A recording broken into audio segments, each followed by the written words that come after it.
काष्ठ मूर्ति जगन्नाथपुरी में देवता है ना, हिरण्य स्वर्ण मूर्ति में, पद्मनाभन में देवता है ना, मृणमय न मिट्टी की मूर्ति में। मिट्टी के कहाँ बनाते हैं? मिट्टी के माधव कहते नहीं तो मिट्टी के माधव है, तो मिट्टी के माधव नहीं, मिट्टी का शिवलिंग बनाते हैं कि नहीं, पार्थिव पूजन करते हैं कि नहीं? बोलो भाई।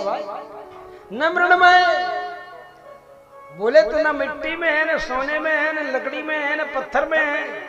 और लकड़ी, मिट्टी, सोना, पत्थर, चांदी, इन्हीं की मूर्तियां बनती हैं, मंदिरों में रहती हैं, पूजी जाती हैं।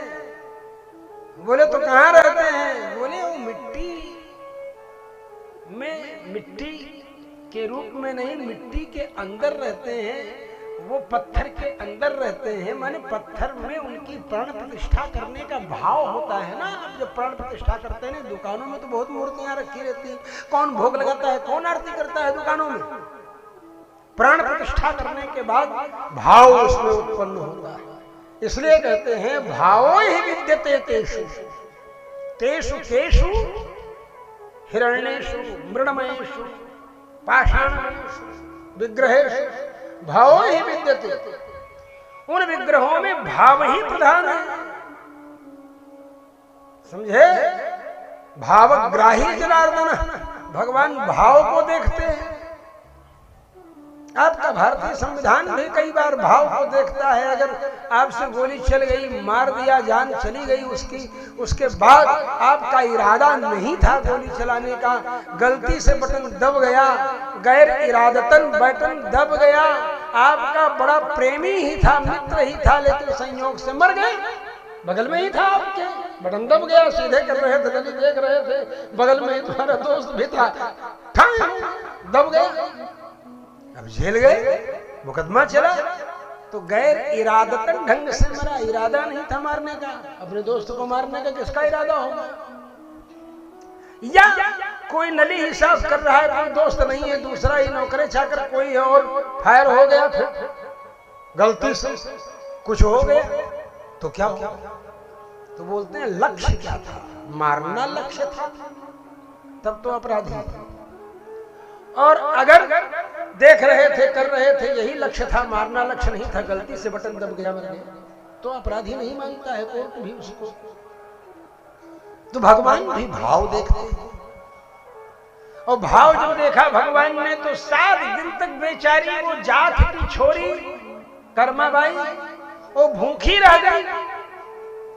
भगवान का सिंहासन डोल गया, जगन्नाथपुरी से भागे भागे वहां भोग लगाने के लिए पुजारी इंतजार कर रहे हैं। देखते हैं भगवान का जब भोग लगाकर पर्दा खोलते हैं तो देखते हैं खिचड़ी हाथ में लगी हुई है। बोले हम लोग तो बेसर है, माहूर है, महाप्रसाद है, यही सब नारियल की चटनी है, यही सब भोग लगाए थे, खिचड़ी तो हमने भोग लगाया नहीं था। भगवान के हाथ में खिचड़ी कहां से लग गई? सारे पुजारी सारे अर्चक चक्कर में पड़ गए, खिचड़ी कहां से लग गई भगवान? तो ऐसे भावग्राही जनार्दन। तो कर्माबाई के लिए भगवान ने अवतार ही तो ले लिया। आ गए और सब खा रहे थे, तो उसने कहा 7 दिन से मैं भी नहीं खाई हूं, सब तू ही खा जाएगा रे, कि हमारे लिए भी छोड़ेगा। तो भगवान उसके लिए भी छोड़ दिए। क्या भाग्य कर्माबाई कि उसने भगवान का जूठन प्रसाद खिचड़ी सेवन किया। ऐसे जाट भक्तों पर करोड़ों करोड़ ब्राह्मण न्यौछावर हो जाए, समझे? ऐसी भक्ति भाव ही विद्यते तेषु, उनके अंदर भाव है। तो जैसे कर्मा के लिए भगवान अवतार ले लिए, मीरा के लिए भगवान अवतार लिए, ध्रुव जी के लिए भगवान चले गए अवतार ले लिए, कितनी जगह पर अवतार, प्रहलाद जी आदि का तो सब प्रसिद्ध है, आप लोग जानते हैं। ऐसे कितने भक्त भगवान के, असंख्य भक्त जो प्रसिद्ध नहीं हैं और प्रसिद्धि से, कैमरे से बहुत दूर रहते हैं, साधना करते रहते हैं, भगवान उनको अनुभव करा देते हैं अवतार का। तो अवतारा असंख्य, भगवान के अवतार असंख्य हैं। उन असंख्य अवतारों में 24 अवतार प्रधान हैं, उन 24 अवतारों में 10 अवतार प्रधान हैं, और 10 अवतारों में 4 अवतार प्रधान हैं, और 4 में 2 अवतार प्रधान हैं। उन दोनों का नाम तो आप सब लोगों को मालूम होगा। वो दोनों कौन कौन है?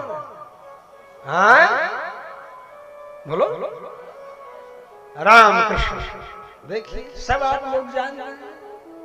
कौन कहता है हमारे श्रोता जो है वो खाली मिट्टी के माधव हैं बैठे? हमारे श्रोता सब विद्वान।